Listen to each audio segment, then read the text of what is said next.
terkait firman Tuhan dan dalam Injil Markus 14 ayat 3 sampai 9 tentang seorang perempuan yang meminyaki kepala Yesus. Pertanyaannya, apa maksud perempuan itu dan apakah ada sesuatu yang dia harapkan ketika melakukan hal itu? Terima kasih. Baik, Oke, Markus 14 Markus ya. 14. Oke.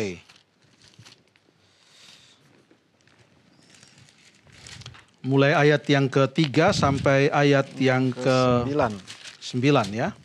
Ini ceritanya cukup panjang, kita tidak akan baca semuanya. Tapi kita tahu bahwa cerita ini bukan hanya dituliskan dalam Injil Markus saja, tetapi ini dituliskan juga dengan cerita yang sejajar dan cerita yang sama dituliskan juga dalam Injil Matius. Pasal yang ke-26 ayat 6 sampai 13. Bahkan dalam Yohanes pasal yang ke-12 ayat 1 sampai ayat yang ke-8. Prinsipnya sama di sana. Karena seorang perempuan menuangkan minyak narwastu yang mahal sampai harganya bisa 300 dinar. Itu disebutkan baik dalam Markus maupun Matius dan bahkan Yohanes.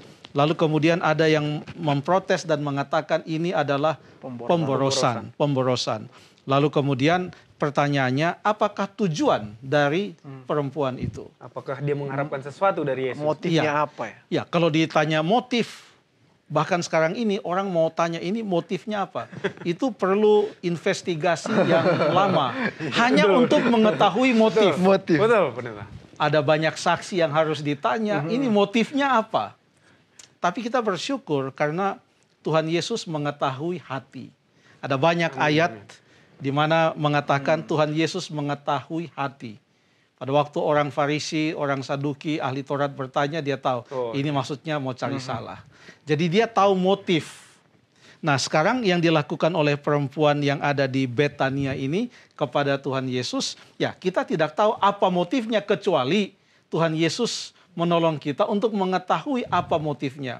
Mungkin ada beberapa petunjuk di sini yang boleh kita dapatkan dari percakapan antara murid-murid dan orang-orang yang ada di sana. Dan Yesus pun menyebutkan beberapa kata di sana. Coba kita lihat ayat yang ke-6. Ayat yang ke-6. Ayat yang ke-6. Tetapi Yesus berkata, biarkanlah dia. Mengapa kamu menyusahkan dia? Ia telah melakukan sesuatu perbuatan yang baik kepadaku. Ya, motifnya baik. Karena ini Yesus yang katakan, kan demikian. Betul, ya, kalau kita mau mengetahui motif, kan kita mesti tanya banyak orang, ini motifnya apa? Bahkan kadang-kadang orang sudah katakan, ini motifnya ini. Belum tentu benar. Tapi kalau Yesus yang katakan, pasti betul. Dan Yesus mengetahui hati perempuan yang datang dan menuangkan minyak narwastu yang mahal. Dan di sana Yesus katakan, ia telah melakukan sesuatu yang baik padaku. Motifnya adalah baik. Apalagi motifnya? Coba kita lihat dari kata-kata Tuhan Yesus. Karena hanya Tuhan Yesus yang tahu motif, kan begitu ya. Oke, kita baca ayat yang ke-8. Ayat yang ke-8. Ia telah melakukan apa yang dapat dilakukannya.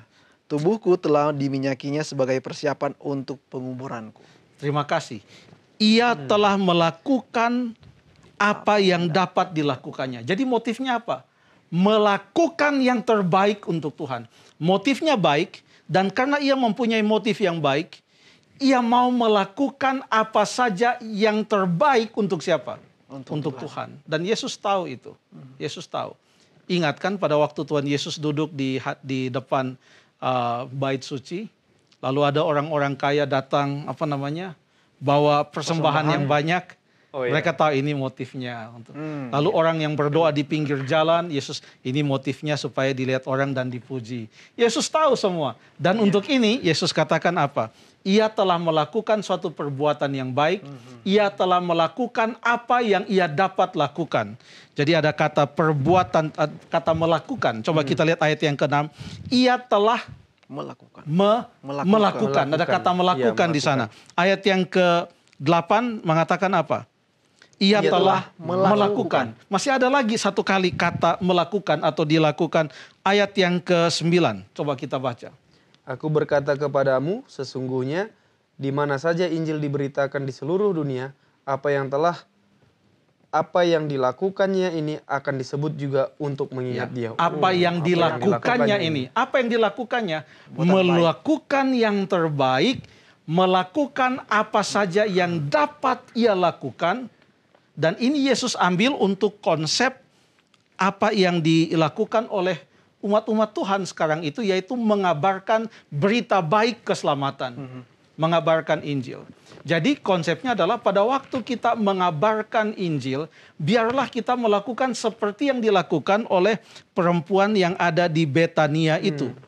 Yaitu apa? Setiap kali kita melakukan pekerjaan Tuhan, setiap kali kita membantu pengabaran kabar baik keselamatan ini, marilah kita melakukan hal yang baik, yaitu melakukan yang dapat kita lakukan di dalam mengabarkan kabar baik keselamatan. Jadi apa motifnya? Ia hanya mau melakukan apa yang terbaik bagi Tuhan. Dan Yesus terima itu dengan mengatakan, bahkan ia sudah mempersiapkan minyak untuk kematian dan penguburan. Ya.